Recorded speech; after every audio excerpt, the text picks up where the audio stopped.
Welcome to A State of Mind. This is Julian Royce. Today I have the good fortune of speaking with Tulku Sherdor. Tulku Sherdor was born in Canada, and he became interested in the Buddhist teachings at a young age. He got to meet Tulku Urgyen Rinpoche in Nepal in 1981, which is incredible. And he studied with many of the preeminent Tibetan or Himalayan Buddhist masters of the 20th century, including His Holiness Dilgo Khyentse Rinpoche, Trinley Norbu Rinpoche, Chokyi Nyima Rinpoche, Kalu Rinpoche, and His Holiness Orgyen Kusum Lingpa. He completed a 3-year retreat in the Kagyu and Shangpa Kagyu lineages of Tibetan Buddhism. And for those of you who have been listening to the podcast in the past, I interviewed Lama Sarah Harding, who was in the first group of Westerners to complete this traditional 3-year retreat with Kalu Rinpoche back in the 1980s. He also completed a year-long retreat in the Chokling Tersar lineage. He worked as a lawyer and is the author of several books, including A Path Strewn with Flowers and Bones, which we discussed some of here. And he is visiting Colorado in a couple weeks. So, on November 12th and November 13th at the Boulder Valley Nakba House in Lafayette, Colorado, he will give empowerment, transmission, and teachings and practice from a particular terma, or revealed treasure text, revealed by His Holiness Orgyen Kusum Lingpa. And it's on a practice of a form of Avalokiteshvara, the Buddha of Great Compassion. So in the show notes below, I will provide a link to a Facebook page where you can learn more about it, you can register it, and come to it if you're interested. And it was really wonderful, again, to have him on the podcast. It's unusual to meet a Westerner, someone born in, Europe or America or Canada, who is recognized as a Tulku. And it's also unusual to meet someone who's done the amount of traditional meditation practice that he has done. And we have some teachers in common, including especially Chokyi Nyima Rinpoche, whom I personally consider to be my root guru. So he demonstrates that it's really possible to walk the Tibetan or Vajrayana path in a traditional way, even in our day and age, and I think there's a lot of value in that. I found his discussion of what it means to call someone a Tulku helpful and practical, and if you're interested in that part, it's worth listening to. Tulku is someone who's recognized as a reincarnation of a past Lama or teacher. But talking with him really made me reflect on how important it is to remember and apply the actual Buddhist teachings, which is the whole point of preserving these beautiful ancient wisdom traditions. And if we do that, we can understand the different skillful means and methods, and we can avoid the mistake of overly reifying aspects of the tradition, or to say it another way, we can avoid the trap of making certain aspects of the tradition into idols to be worshipped. Instead, we can apply the genuine Dharma teachings to our own hearts and minds. If we do that, we can cultivate compassion, kindness, wisdom in our own lives. As so many of my own teachers have said, and I'm just trying to repeat here what they've said and emphasized, it's really not about how many retreats you've been on, how long you've been on retreats, how many ceremonies you've been to, how many empowerments you've received, how many great teachers you've seen, or to put it in the more kind of modern spiritual context, how many medicine ceremonies you've been to, how many times you've been to Bali, what your new name is. It's not even really about the great, amazing experiences you've had, or visions you've had, or profound thoughts that have come to you, or the downloads that people talk about. What it's really about is how we can become more loving, more kind, more skillful people, more wise people in the world, able to help make the world a better place, able to cultivate and increase the positive qualities in our hearts and minds. That's, as I understand it, the point of the Buddhist teachings and practice. So, without further ado, I bring you Tulku Sherdor.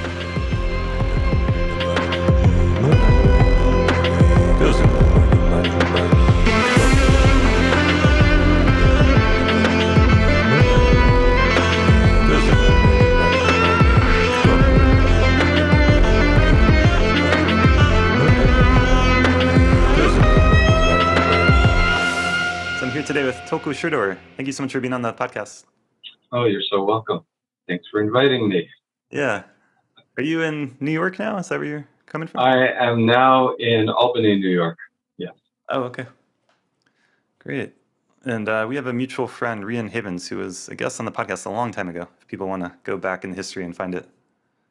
So. Okay. And do you want to just introduce yourself a little bit? I know you're a Buddhist teacher and have a long history with Buddhist meditation and practice. Oh boy, I thought you were going to do that part. Yes, long history, starting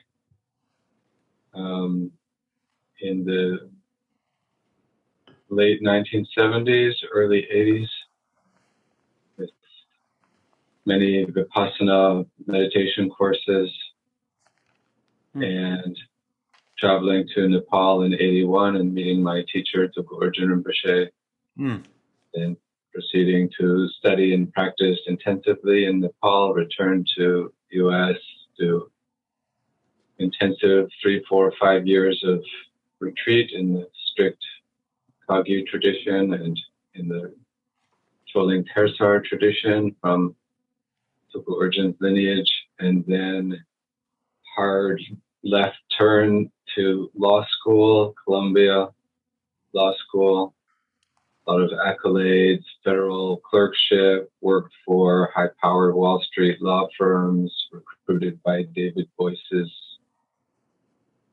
law firm, worked there for 6 years, saved enough money, quit, built a Dharma center, and have been exclusively teaching, spreading the Dharma ever since. Translated, taught, practiced for more than 40 years, as shown by all the snow on the peak. Yeah. That's a short introduction. Thanks. Yeah. And I've been reading your book, your memoirs, which you share a lot of beautiful details and stories about it. A path strewn with flowers and bones for anyone who wants to check it out. It's been really it's a funny thing. I published that in 2009, shortly after my teacher, His Holiness Origin Kusum Lingpa, passed away, kind of summarizing and processing everything that had happened to that point, which means for the last 13 years, I haven't written too much about my life. I've just been living it and busy doing a lot of things rather than sitting back and reflecting on it. So that story only takes you up to that point. Right. Yeah. Well, I really appreciated your stories about going to Nepal and meeting Tulku Rinpoche and just all of it. And I feel like it's a gift to share with people because it makes it more human, a life with a lot of, where Buddhism and meditation practice has been obviously central to your life, but also the human details and the ups and downs. And maybe we can get into some of the stories, but one thing you wrote about that somehow I resonated or could really relate to is you went to Nepal and you did a meditation retreat at Nagi Gompa. And I got to go there in 2007, like we were talking about before we started recording. And that's where Tulku Rinpoche, was living. And you described doing this kind of retreat on your own. And then towards the end being asked, do you want to have an audience with Tulku Rinpoche before you leave? And you said, well, I don't think I really need that. I'm doing fine here. And somehow I could relate to that. And at the time, you don't really appreciate it. But then of course, you went. And it was a big experience for you, it sounds like. So it's funny that you pick that story first, because I was just in the UK for 3 weeks. And last weekend or the one before, I taught a program at the Hermitage of the Awakened Heart in Wales. And first day was on Mandala, and the second day was on Guru Principle. And I ended up telling that story from my book in some detail. And people also really resonated with that. So, yeah, it was about the follies of arrogant youth and intellectual snobbery and a lot of other things that had to be worn out, worn away, matured past in order to really go deeper into the teachings that were available from masters like Tulku Urgyen and others. Yeah, it's interesting. I mean, and it sounds like when you met him, you were kind of overwhelmed by his presence. Is that fair to say? That's absolutely fair to say. First, when we arrived as a group, it was Guru Rinpoche Day, and everyone was coming up from the Kathmandu Valley to participate in a peace practice and receive teaching. And Tulku Urgyen, with a very large group of people in the little temple, which was much smaller than the one you saw already in 2007, taught and gave nature of mind instructions to anyone who was there. But it was in a large group, so I didn't really make a personal connection with him. He just came and went. Then I sat there in the shrine room alone for the next week or so, just doing my Vipassana style meditation, as I understood it, like walking, walking, thinking, thinking, eating, eating, like that. And then every day this elderly woman would come in, and I think she was from the Netherlands. And she'd say, "You really should go meet Tulku Urgyen. You're wasting a precious opportunity." And I thought like she was just bugging me and interfering with my retreat. So finally I relented just to not be completely rude. And when I went up to his room and the door opened and he was just sitting there, everything stopped and everything opened at the same time. And I knew something that I never had an inkling before that I didn't know. I didn't know was possible for someone to be the way he was. There was no reference point and no frame of reference.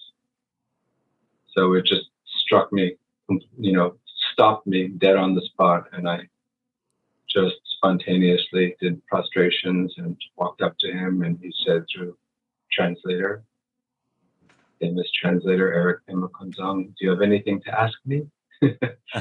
And I said, "Would you please give me refuge vows?" He did. Wow. And he gave me 5 rupees and said, "Go spend it before you get back to Kathmandu," which was difficult because there was nothing between Nagigompa and Kathmandu. It's just a few huts here and there, people with 1 goat penned up in the yard, not much. So I gave someone 5 rupees to just make a cup of tea for me, just so I wouldn't break the Guru's command. So that was the beginning of a strong connection with Tulku Urgyen and his family lineage. I want to say, because I rarely get a chance to talk about this, that I also felt very close to his Sangyun, his consort wife, the mother of Chokinyim Rinpoche and Cholen Rinpoche. Yeah. She was exceptionally kind to me in those early days. I was still a teenager, and she was living in Parping at the Asura cave, just 1 room around the courtyard. And I used to go there and do short retreats, and she was always very warm and welcoming. Brought me in, gave me tea, would chat with me in my very, very broken Tibetan. And so it wasn't just Tulku Urgyen who had a good, strong impact on me. It was also her, and of course, both Chokinyim Rinpoche and Cholen Rinpoche. That's beautiful. Thanks for sharing that. So would she have been the mother of Chokinyima Rinpoche then? Yes, yes. I remember hearing stories about his mother having done however many, like multiple nundros and practices like that. She was a very strong practitioner, and actually when she passed away, Chokinyim Rinpoche wrote a beautiful long tribute to her that was published in English, so you should try to get a hold of that. Talks about how before she passed, Sherdor Rinpoche came in person to give her final pointing out instructions, but then he noted to Chokinyima that she was already so adept at mixing mind and space that he thought she was perfectly fine and he didn't really have anything more to offer her. Wow. Things like that about just how strong a practitioner she was. And of course, she was the mother of the family lineage in many ways. Yeah. Thank you for sharing that. Yeah, I finally got a chance to offer a little tribute to her. Oh, good. Yeah, an amazing family lineage and family of amazing practitioners, really masters, right? And one of the things that I think Tulku Urgyen Rinpoche is becoming more famous in recent years for whatever reason, but it's interesting how some teachers, are more or less known in the general public, so to speak. But I think the fact that Tulku Rinpoche had 4 sons who were recognized as Tulkus is pretty extraordinary, because I've actually gotten to meet all of them. And so in my experience, like, they're all amazing teachers. And so it's really incredible. So we could just talk about them for the next hour. That would be fine. I don't know. I mean, do you have anything to add about well, I don't even know how to ask this question, but a master like Tulku Urgyen Rinpoche, presumably it's not an accident that his children became Tulkus or were recognized as Tulkus.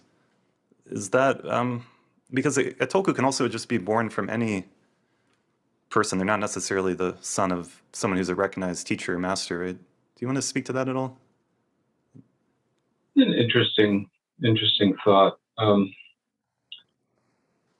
He did have other children who were not recognized as Tulkus, both male and female. And so it's not the case that by default being born as his child guaranteed that some other Lama would recognize that child as a Tulku. So it wasn't like that. Right. People might have that kind of impression. It's not like that. I think everyone is recognized and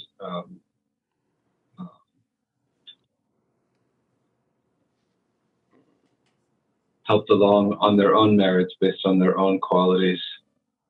And I think it's largely a case of it takes one to know one. Okay. Yeah. It's like if you're, as I was when I was young, if you're a Jew and you are walking around the stupa in Nepal and you see another Jew in the distance, you recognize them immediately. Yeah. I think if you have the state of mind of a Tulku who's a strong practitioner, it's very natural, almost just a normal human response to be able to recognize someone else who has that same quality of mind. I don't think it's political, and I don't think it's magical. I guess that's what I want to say. Yeah, no, I appreciate that. I think it would be easy to hear that and think of it as political, and maybe sometimes in Tibet it is, but from reading your book, something like reincarnation is something that it was clear that for you is very real. It's not, and that's such an interesting one. I think in my own life, so I spent about half a year in India studying Buddhism in Bodh Gaya. I did this study abroad program there that you may have heard of. The Antioch, yeah. Yeah, the Antioch program, exactly. And then I spent about 9 or 10 months in Nepal the year after. And so when I was living there, the idea of reincarnation just kind of made sense to me. And it's just like, oh yeah, that's probably true. That seems to be right.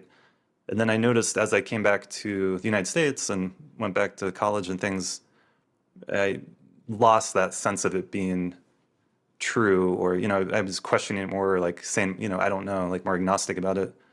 There's just the power of culture and environment and place you're in. I noticed it in that way for myself. Yeah. Is that something, do you have a similar experience, or from a young age, did that feel true to you? Or did you come to think of it as true later in life?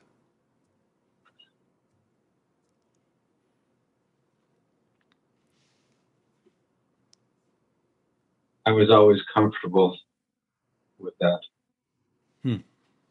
I was always comfortable with that because from the first time as a very young teenager, I read the early translations of Tibetan texts about Bardo. Even very, very early bad translations were still good enough. Or reading, I think there was I can't remember the title by Alan Watts, something about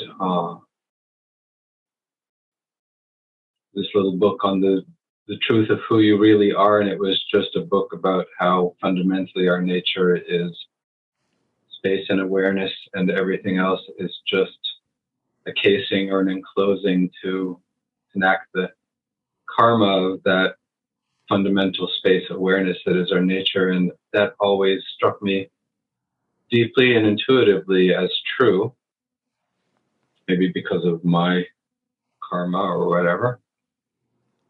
And so that makes the idea of reincarnation kind of automatic, not a question of a belief or a lack of belief. Yeah, I'm glad you mentioned that book. When I was around 16, 17, 18, I found that book on my parents' bookshelf with some other... What was it called? I think it's... The one I'm thinking of, at least, is On the Taboo Against Knowing Who You Really Are. That's it. Yeah. And I have this very vivid memory of, like, I must have been 17 or 18, finding that book and reading it and feeling like I didn't really have anyone I could talk to about it. And the thing around the taboo, I'm like, wow, this is so true. No one's talking about this. Like, everyone's... That's so funny that we had that same experience. Many years apart, but the same experience of stumbling across that book and feeling that way. I'd like to find that book and read it again. Yeah, well, one of the things I say in my memoir, because of course people want to know about this aspect of my life, is that I very much view having this kind of nomenclature, this kind of status, as really about, or really similar to just being born with a very large amount of money waiting in a bank account for you, which the money is the merit or the practice you've done in previous lives. Then you're put in a new life, in a new situation, and it's still entirely in your hands given the conditions you face and, you know, what appears in your world. How you spend or invest that money, you can reinvest it and keep building and keep using it for virtuous things to benefit the world, to benefit others, or you can just spend it all and enjoy it as quickly as you can. And when you talk about people who have the title Tulku, you actually, as you know very well, you see the whole range of how people use or abuse this status and this title. And I also believe that everyone is kind of in a unique situation on their own path over the course of lifetimes. And so it makes it even harder to know where someone really is, even harder than just someone you meet thinking just in terms of this life and, oh, we went to school together or we worked together, and you kind of have a sense of what you share and don't share with another person. Now you expand that over multiple lifetimes. It's so hard to know everything that someone has gone through, the things they have faced or not faced, the obstacles they've overcome or not, the lessons they still have to learn, how developed their bodhicitta is relative to just their non-conceptual meditation. Have those really been cultivated in union or not? You know, so you meet all kinds, and you can't really assume anything just based on the title that other people use to refer to someone. You just have to get to know them and see what they're actually doing with their lives. No, that's great. That's well said. Thank you for sharing that. And the way you're talking about it makes a lot of sense to me, because of course there are people given the title Tulku who, they might not look like they're being a great teacher or a great practitioner, but yeah, who knows? I mean, it's such an interesting, beautiful ancient tradition. Just, the other point I was going to bring in is just around karma and some of your stories and your memoirs around karma. And you were talking about it in the context of being a lawyer and working in the legal world, but just how, I think it was, I heard Zongsar Khyentse Rinpoche, this other Buddhist teacher, talk about if you don't really believe in reincarnation, then karma is not going to make sense to you. So something like that. And so the idea that there's this law of karma and it will play out and it will happen one way or the other kind of on its own time, and we can't really understand it. But if you don't believe in the continuity of the consciousness after death, then that doesn't really, you could understand karma in a sense like within this lifetime, but that's different than the traditional Buddhist understanding, right? Do you want to speak to that a little bit? I think people who deny the validity of basic relationships of cause and effect and interconnectedness are relatively few, or at least in the minority. And we ought to not talk about those people because that's a whole other topic for a whole other kind of podcast. Oh, yeah? So I think we can say that most reasonable or rational people have at least a basic confidence, trust, understanding in how cause and effect relationships work, at least on a material level and even on an emotional level, and understand how they become habituated to things and how patterns of thought and feeling form in their minds and their experience. I think that's all quite familiar to most people. Mm-hmm.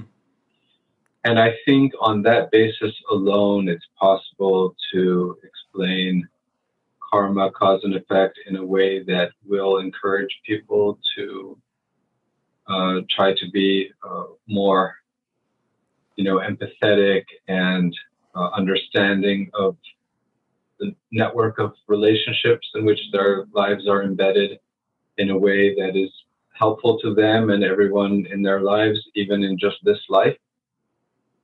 without extending that into future lives. I think that comes more from having a deeper set of reflections and instruction and real analysis, and also deeper meditation experience. But even in the very traditional Tibetan texts, like the Lamrim graded courses of instruction, there has always been a category of people who practice, so quote unquote, Dharma just to improve themselves in this life, say Dipa. So it's not that, I don't think there's just a strict one-to-one correspondence that either you believe in future lives or you won't understand the value of practicing virtue and abandoning non-virtue. I don't think it's that simple. Thanks. Yeah, that's a great point. So maybe it's not, you could still practice, you could still do good things in the world without that belief. And people do. Yeah, and a lot of people do, of course. Yeah. And a lot of people who believe in, the formal teachings of Buddhism still do terrible things in their lives because they don't apply it to their own life. They just believe it intellectually, or Yeah, that's a great point too. Yeah, there's interesting phenomena of the future self. I've heard some psychologists or thinkers talk about, because what we do now will affect us in the future, but for the moment you don't feel affected by it. So yeah, you have to feel responsible for your future self and the future selves of everyone else in your life too. Right. So what else would you like to talk about? Let's see. Yeah, I'm looking at some notes I took just from your book. Well, one thing that I wanted to ask you about, and maybe we can jump to it now. We started off talking about Tulku Rinpoche. He's this famous teacher. Just the whole question of the teacher or the guru in Buddhism in our lives. And I'm sure you're well aware of it, but there's been so many scandals around different teachers and different organizations, and so I feel like I would be amiss if I didn't bring that up or ask about it. And maybe I could just read something from your book. You write, "Adjusting to the truth of the all too human flaws of this person proved to be the most agonizing struggle of my life." So there was one particular teacher, I don't think you named them, who had some misconduct. And then you say, "In this tradition, a paramount article of faith is captured in a verse that goes, 'May I not generate wrong views for even a moment towards the liberating example set by the glorious Guru. Rather, through devotion that sees good in all he does, may the blessings of the Guru enter my mind.'" And so there's this big emphasis, especially in Tibetan Buddhism, on seeing the teacher as perfect. And so I just wanted to ask you about that. And I thought you did a good job discussing it in your book, but it'd be great to share with people who listen to this podcast. Well, I should mention then that if you fast forward to 2020, I did write a follow-up book. It's not so much a narrative about my life as a set of short reflections, poems, recollections, instructions, called Crumbs from a Parrot's Beak. And in that book, given how much happened from both me personally and in the Tibetan Buddhist Dharma world generally over the previous decade, I took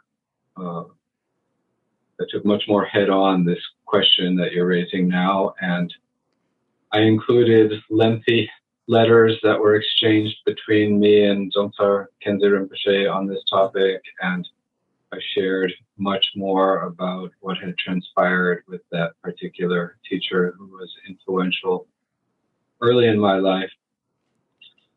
And there are so many facets to this. Let's see if we can focus on just one or two that are paramount in your mind, and then I can comment on those, besides just referring people to my books. Okay, yeah, no, I'll check out that book too. But let me think. There may come a point where someone you have pledged to see as perfect becomes, in your own perception, in your own experience, and of that of other people to whom you're opposed, becomes unquestionably not worthy of such adulation, adoration, veneration, faith, and trust. It seems unquestionable that from their side, the trust has been violated or abused in one way or another. And so the best advice I offer people, I've been in that situation. I know many, many people who have been, unfortunately, in that situation, many of whom have come to me for counseling because of my long background and experience in Dharma generally and with this issue. And the best advice I always offer people is you can't force yourself to trust someone who has broken your trust.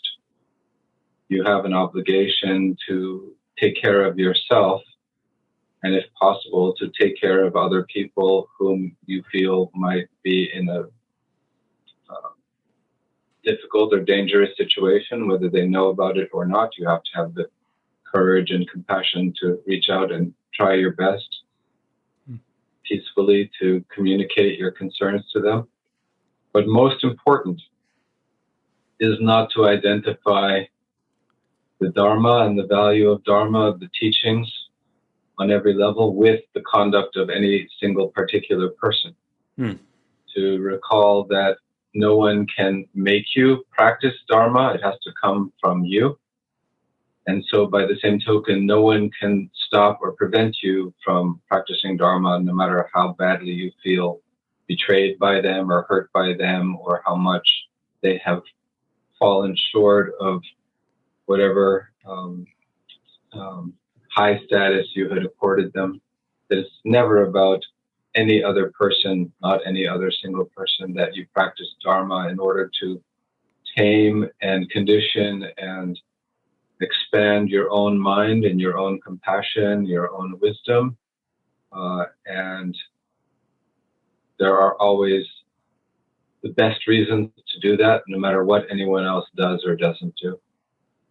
Thank you. So that's the message I always have to remind people, because they can be feeling very betrayed and broken and disoriented, because so much of the Dharma has been associated or identified with a particular person to whom they were related as a teacher. Yeah.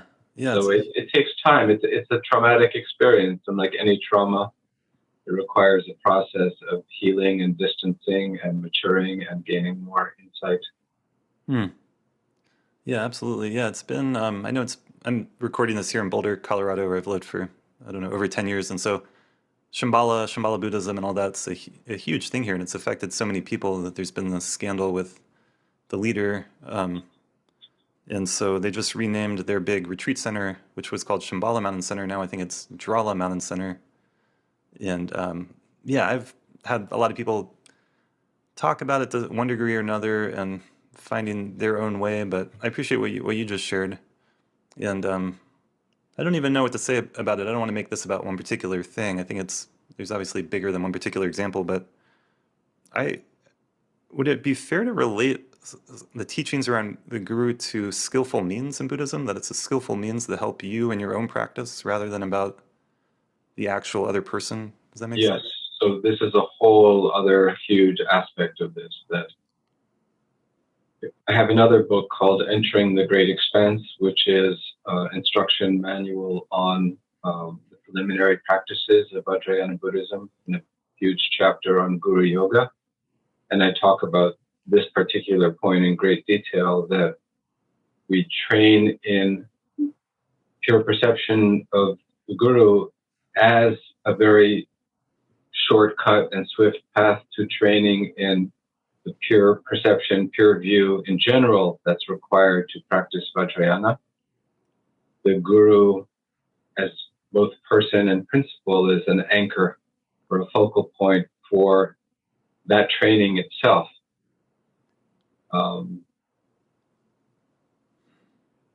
Eventually, you train in viewing the entire phenomenal world of your experience as a manifestation of complete purity, great purity and equality, as it's called, as an expression of the principle of divinity.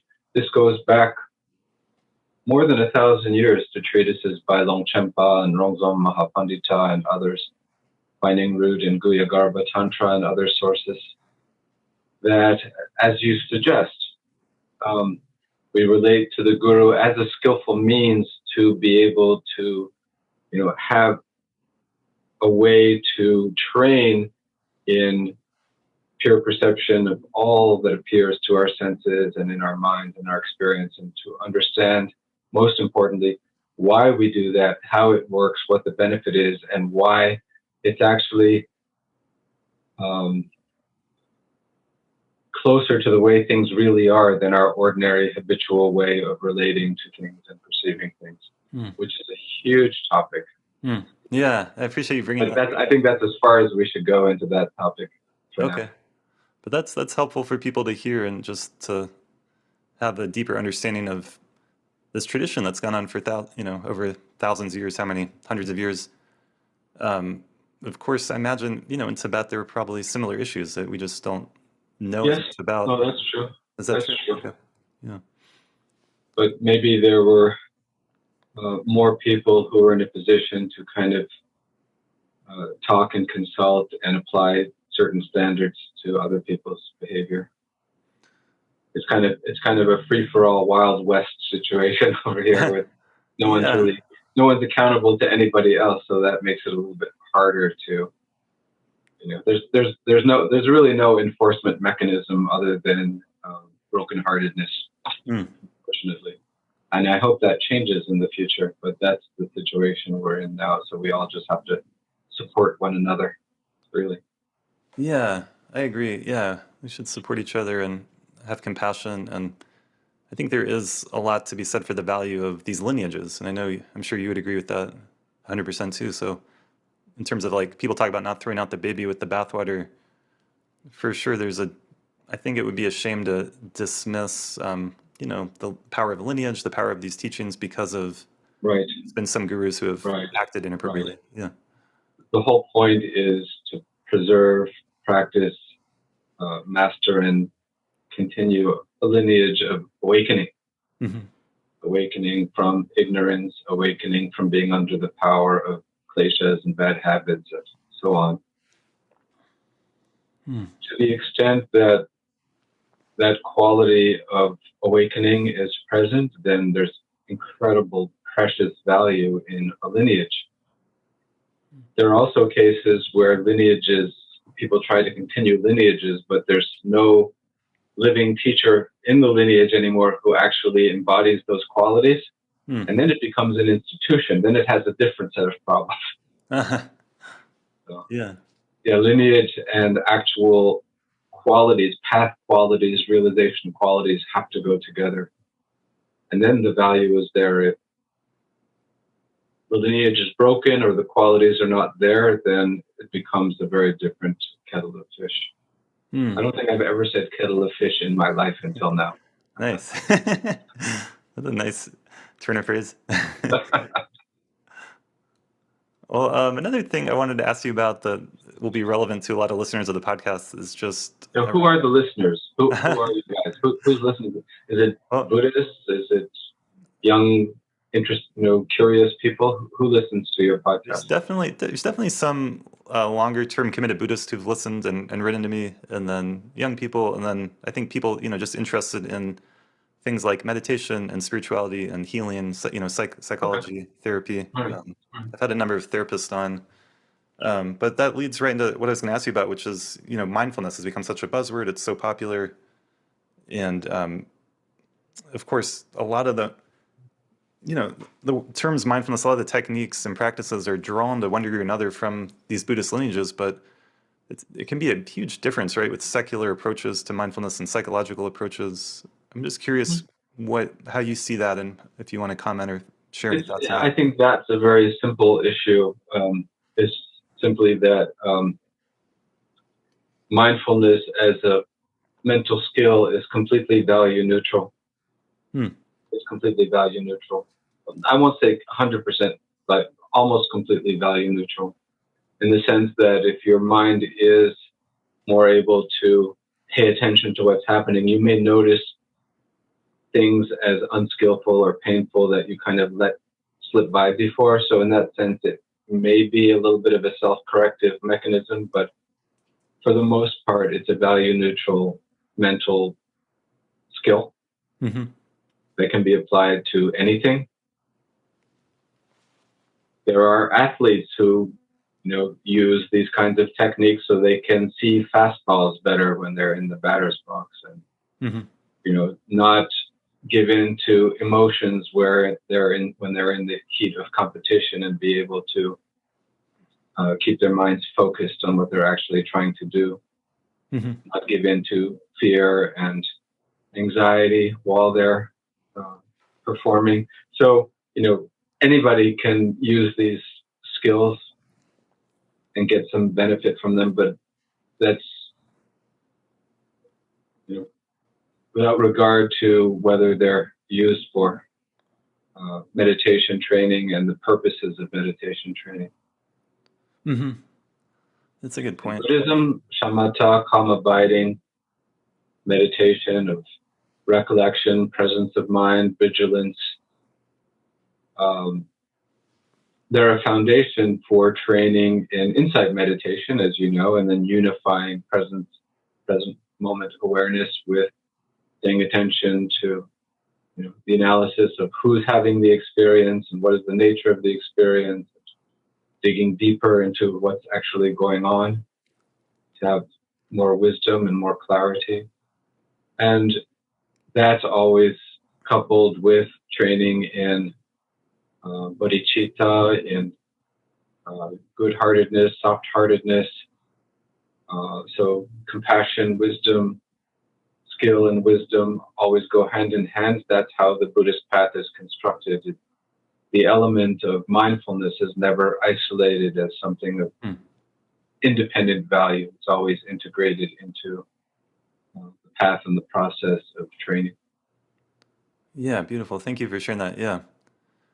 I think it makes me think about an aspect of the Buddhist teachings that, for in some sense, I think is really important, which is the quality of renunciation and the looking at the defects or the downsides of life, or what's called samsara, cyclic existence. And I think that is an area where there's a big difference between someone who's really on the more traditional Buddhist path versus someone who's finding these techniques and using them to improve their life and have more goodness or happiness or whatever in their life now, right? Like that just seems like such a big thing.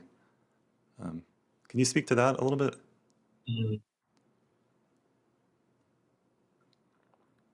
I think that goes hand in hand with what I was just speaking about, namely that if you use mindfulness, this kind of stabilization, meditation training, dhyana or samadhi, as a platform or as a foundation for seeing more clearly and sharply and being able to investigate the nature of your experience, then it becomes that much more powerfully and immediately apparent to you what causes suffering and what causes happiness. You become less confused. You're able to see directly in your experience that just following your emotions and impulses and opinions blindly will always lead you to places you don't want to go, and will perpetuate exactly the things you are trying to avoid, which is more suffering, more pain, more dissatisfaction. That becomes true immediately, directly in your experience if you practice shamatha with vipassana, with close attention to what happens when you do A and what happens when you don't do A, what happens when you do B and what happens when you don't do B. Yeah. How does it affect you somatically, psychologically? How does it affect the other people who are around you? You see it directly if that's what you are trying to do. So with that, these teachings about the defects and shortcomings of conditioned existence or samsara become very much experiential, not theoretical, not abstract, but very immediate and experiential. That just burning through desirable experiences just dissipates your energy and eventually anything that is pleasurable that you repeat enough will cease to be pleasurable. Anything you become strongly attached to, you're going to be eventually separated from anyway and cause you even more pain the more strongly you cling to it and try to prevent it from changing, because you see clearly that everything by its very nature is impermanent, constructed, and changeable, perishable. So these truths become very real in your experience and not just abstract, like tenets of a Buddhist philosophy. Yeah. Yeah, absolutely. Yeah. And I think in terms of something like, okay, I'm having a desire for ice cream, if I just blindly follow that impulse over and over again, it's going to lead to suffering for me in the long run. So much Pleasure will go suffering. down. First, after the first 3 licks of the ice cream, you stop tasting it anyway, if you've noticed that. Yeah. Because the receptors on your tongue almost stop experiencing the flavor. You might feel the coldness, you might feel the sugary bit, but it rarely tastes as good when you get down to the bottom of the cone as when you start. And then how does it affect your stomach? How does it affect your health? How does it affect your arteries? And so on and so on and so on. Everything has consequences. I often think of this drug that I don't know what it's called now. I used to call it ecstasy. Yeah. People used to take ecstasy and they felt so great, but they were burning up this incredibly precious resource of this chemical in their spinal column that was not replaceable. And so they were taking a lifetime of pleasurable experience and compacting it into a few very, very intense days, months, years of heightened experience, but then they would just burn out. And then people who used that too much couldn't enjoy anything. They wouldn't feel a high no matter what they did, because you're depleting a limited resource. Everything in the conditioned world is a limited resource, Interesting. So there are countless examples like that. That there's a cost to everything. Anything you gain here has to take away from something over here. So as I was saying before, you really investigate the cause and effect interrelationship of all these elements of your experience, you know that you never get away with anything. You can never get away. There's always a cost to anything you try to latch onto. So, and it just brings these teachings very much home in your experience. Yeah, absolutely. Well, I think ecstasy, MDMA, it's now being studied for some use with psychology and healing trauma, but you wouldn't want to overdo it, of course, and you'd want to do it in a certain setting. And Exactly. But same with marijuana. You can use marijuana to be able to get a different perspective on how your own conceptual mind operates, but it's never going to free you from that conceptual mind. It's just a substance that can't do that. As Tulku Sherdor used to say, actually, if there was a drug that I could take that would just enlighten me, of course I would do that. I wouldn't waste my time meditating. But by the very nature of it, a physical substance, is not going to be a substitute for what the mind can realize by examining its own nature. It's a mental process. It's not a physical thing. He said, even if you could hit me on the head with a hammer, if that would shake me free of all of my thinking permanently, I would gladly let you hit me on the head with a hammer, but it doesn't work that way. Yeah, you just wake up eventually, hopefully. That's a good point. That's a good example. Well, so what I was going to ask then is, I think it makes sense to me and a lot of people, the ice cream example, the drugs example, addictions. But a lot of people I work as a therapist here in Boulder, Colorado. We put a lot of emphasis, a lot of weight on your relationships, your romantic relationship, and you want that. And it's like a lot of people, and I've done this myself too. Like you look to that as the thing, as the most important thing, as the source of creating a home and love and connection. And it can be that. You can have a beautiful, loving relationship that's possible, but the Buddhist teachings would include that as part of conditioned existence too, right? Do you want to speak to that? What do you mean exactly? Well, like that part of, it is something that's conditioned, it's something that's impermanent, it's something that, of course, can be a great source of comfort and love, but it can also be the source of the opposite of all those things for many people. It is. There's some combination thereof. Like this search for some perfect relationship that will complete me seems to me part of trying to find this happiness and samsara, to use the Buddhist Right, right. Yes, of course, as you mature and you come to appreciate that everyone else, almost everyone else, just like you, is a mixed bag of positive qualities, and let's call them incipient, just beginning to develop positive qualities. That is, there's a lot of room for growth in everyone, and of course, we bring that to relationship, and so does the other person in the relationship. And so that's part of the learning process, is seeing things from someone else's point of view, both in what inspires them and can inspire you, and in what challenges them, and by default then challenges you because you're stuck there with them. But I wouldn't say that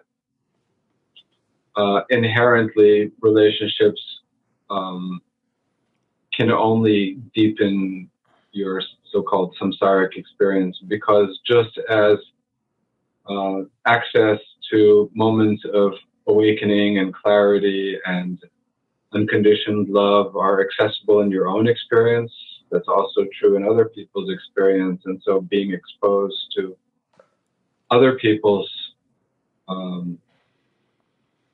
process or instances of accessing those beautiful qualities can also really help you uncover them in yourself. So I really believe, maybe I'm an idealist or a romantic, but I really believe that you can, even before you get to a high Vajrayana level, which is a whole other discussion, I really believe you can bring even what we think of as relationships onto the path or make it very much a part of your path. But it requires so much honesty, flexibility, sacrifice, integrity, willingness to see things from other points of view, develop patience, all of these things. But those are all worthwhile qualities to develop anyway. So, absolutely, yeah. No, that's well said. And I never tell people they should be monastics or they shouldn't be monastics. I let their own experience and their own experience guide them. And you can change also. That's good to say you can change. I mean, I think in a lot of traditional Asian cultures, it would be considered negative to become a monastic for a period of time and then stop. But from my point of view, I think there could be so much value in that. I've met a lot of... I think that attitude is completely outdated and wrong. And I think it actually reinforces some very bad practices that are part of the problem that you raised earlier with teachers becoming untrustworthy because they feel intense pressure to maintain a guise or a pretense of some kind of, renunciate monastic status that they've actually transgressed or surrendered in their actual lives. But then it becomes, secrecy and deception and abuse and pressure to others to keep their secrets, and this is a big problem. So I think if we can just respect people's choice to, conduct themselves as best they can in accordance with basic tenets of what is virtuous and non-virtuous, whether they're monastic or not, then I think at least a good part of those problems will finally go away. I have always thought it's a big mistake for lineages to encourage people to continue to pretend to be members of the monastic community when they're not, and that happens much more than you might appreciate. Oh, wow. Yeah, that's really interesting. I have noticed that it can be very difficult, if not impossible, for someone like me to tell based on the clothing if a particular person is a monk or not. And that's kind of ironic, because isn't that the point of the clothing, to like signify that you're a monk? It was supposed to be, and now it's the opposite. It's supposed to confuse you now and make you unable to tell. Huh. It's also interesting with Tibetan Buddhism in particular that the lineages, the founders or the early masters of lineage were often non-monastic and quite happy with that. They weren't pretending to be monastic, and so it's interesting it developed in that direction.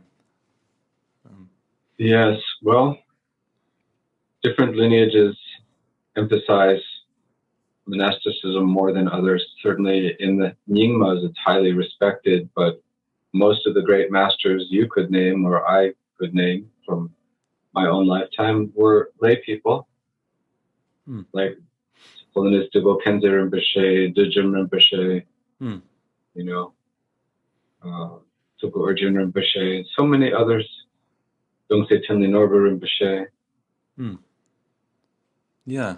They had tremendous integrity, very honest, very powerful teachers, and how they brought their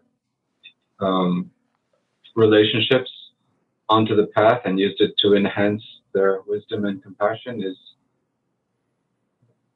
actually a good example for many others to follow. Yeah. Yeah. Not everyone who has relationships ends up in a moral quandary and becomes the subject of some scandal. It's right. There are other reasons why that happens. That's a great point. Yeah, so there's a clear example of wonderful teachers who were in relationships and they weren't scandalous or breaking integrity or doing something wrong. That's a good point. Yeah. I like the way you're talking about that, and to make it more okay. And so many people in this country, of course, want that. They want to hear actually about how to bring relationship onto the path and how to have that be part of your Dharma practice. It makes so much sense. What choice do you have? Yeah, what choice do you have? Well, so a related question is, one of the remarkable things in your life story was you jumping into 3-year retreat at a young age. And that's something that a lot of people hold up with a lot of, they value very highly. I mean, it's something, it's something to respect and aspire to, but there can be a kind of attitude of like, oh, I can't do 3-year retreat, or I'm not going to for whatever reasons. And so I can't be a real practitioner. And I don't like that attitude. I mean, how do you think about retreat? What advice would you give to people who are working? Yeah, that's a very naive kind of attitude, but I understand how it just looks from the outside. And I also talk about that, and maybe in the Parrot Speak book more than in the Flowers and Bones book, that I give a long analogy about how going into 3-year retreat is like going into college. There are all kinds of reasons why people go to college, what skills and intelligence they bring with them when they go to college, whether they want to then study and learn as much as they can, or just make friends and party and enjoy that period of their life, and what their goals are for what they want to accomplish based on their college education. Everyone is completely unique in that they start from a different place, they go through a different process, they end up in their own unique place. 3-year retreat is exactly like that. Wow. So again, just like we talked about karma and reincarnation before, you absolutely cannot judge from the outside the merits of what anyone accomplishes by virtue of being in a 3-year retreat. It can be a great environment for developing very quickly in your practice and becoming not only a good practitioner, but experienced enough to teach others. That happens. But in many cases, it doesn't. And that's just up to the individual again, which is to say that there are many other ways to train in your life without necessarily going into a 3-year retreat. But I would also say that at least sometimes constructing space and time in your life to do some intensive retreat with proper guidance is always a good idea. I don't think it's easy to make much progress, not deep progress, in your meditation practice, in your Dharma practice, if you never do any retreat. I think that would be very difficult. Yeah. And each person has to figure out how to make that fit into their lives. And people do. People do. Even in Tibet, it was like that. You'd see people, just sitting in their tents, in their, with the yaks outside and the children running around and someone cooking next to them, and just be deep in meditation because they had just decided in their lives that the environment did not determine whether they were going to practice. Right. Beautiful. They would just practice as they were, wherever they were, whatever their life circumstances were. And many people we think of as great siddhas and masters in the past lived like that. They weren't off in caves, at least not much of the time. Yeah. Up to you. I keep coming back to the same point. Maybe that's become the theme of this conversation. It's really up to you. Yeah, that's a powerful message. Whew. Well, one thing I noticed, one question that popped in my mind reading your book was just, you do 3-year retreat and then you did another retreat you described in, I think in New York, in a very like wild setting in a cabin. Yes. Walk 30 minutes to get water. Yes. So you're in this difficult, challenging environment. Do you think that there's, from a Dharma point of view, progressing in your spiritual practice, is there real value in entering that kind of difficult environment, hardship, versus like staying in a nice, comfortable place where you have a thermostat and running water? Wow, that's an interesting question because I didn't have a choice. So if it were today and I had a choice, recently I had a chance to spend about 4 years doing something that we could call retreat practice in my Dharma center at our previous location in the Catskills, which meant I was doing, number of practice sessions in the shrine room alone every day, day after day, week after week, year after year for 4 years. But I was also teaching when I needed to teach online during the pandemic and writing and advising my students. So it wasn't like the strictest retreat like when I was young, but it was definitely more comfortable. I had a little kitchen. I'd make myself coffee, Nice.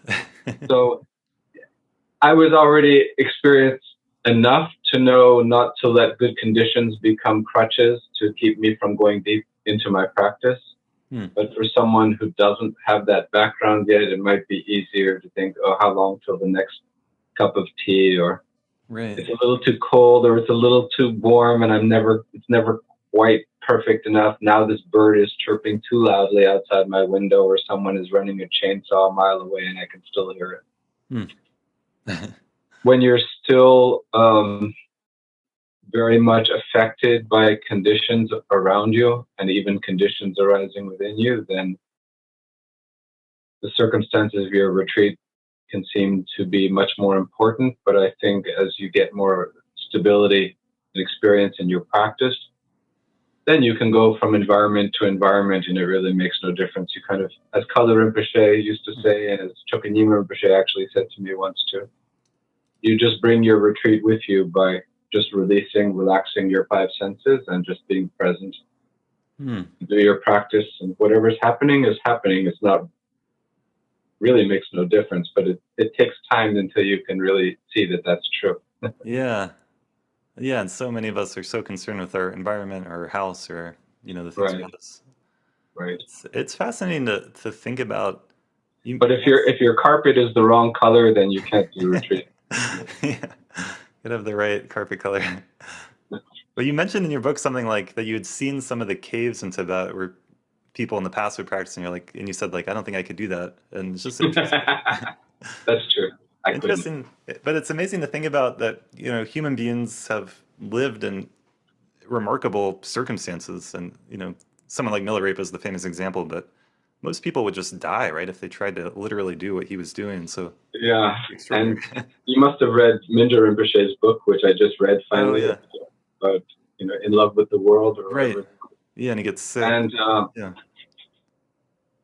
his experience of trying to drop all of the trappings and all of the privileges and all of the support that he had enjoyed his whole life without questioning them, and then just go off by himself.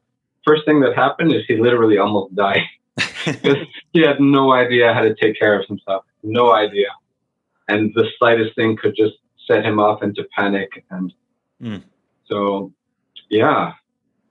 And anyone would be affected by the conditions in which they grew up, and you can't just completely bypass that and say it doesn't matter.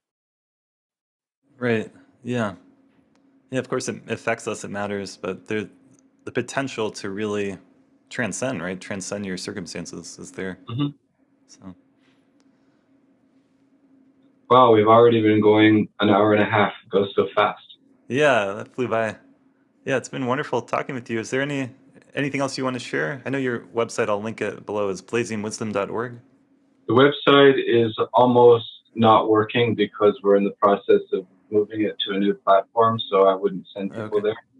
But you can send them to the Blazing Wisdom Institute Facebook page and to my Facebook feed. Okay. If you look on the website, I think you can still see at least that there are 7 or 8 books that we've published, 2 of which we mentioned in this conversation. And they can always contact us. It seems meaningful to do that. There's always someone available. And you said you're in Boulder. I will be in Boulder in November. Oh, great.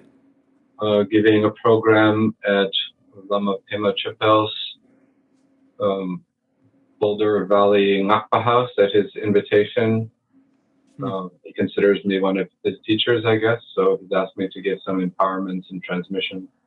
Wonderful. So if you know him, or Ryan and Melissa certainly know him, people can just get in touch with him directly if they're in your area and they want to connect and meet me while I'm there. I think it's around November 5th to 10th or 10th to 15th, something like that.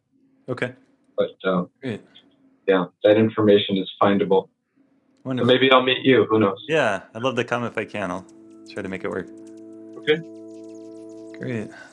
Yeah, thank you so much. Yeah, your book, A Path Strewn with Flowers and Bones, is great, and I'll link the other books below, and I'll link your Facebook page there.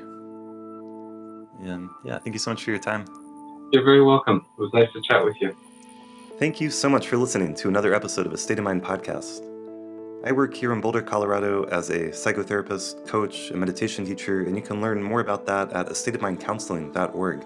You can learn more about the podcast at our website, astateofmindpodcast.com, and you can also get a t-shirt, stickers, a hoodie like this one I'm wearing, and other goodies. Send us a message if you want those. Feel free to send us any feedback. If you'd like to support this podcast directly, you can do that at patreon.com/astateofmind. And another way that you can support the show is just to share it with friends, share it with family, post about it on your social media accounts, leave us a positive review on Apple Podcasts or Spotify. All those things make a big difference, and they're greatly appreciated. And I really appreciate everyone who listens to this, who sends us a message, who shows their support. We are at over 100 episodes now, and it's just been an incredible journey with this podcast. And I'm really looking forward to bringing you more great episodes, great conversations, and great content in the future. So stay tuned, and I will see you here next time.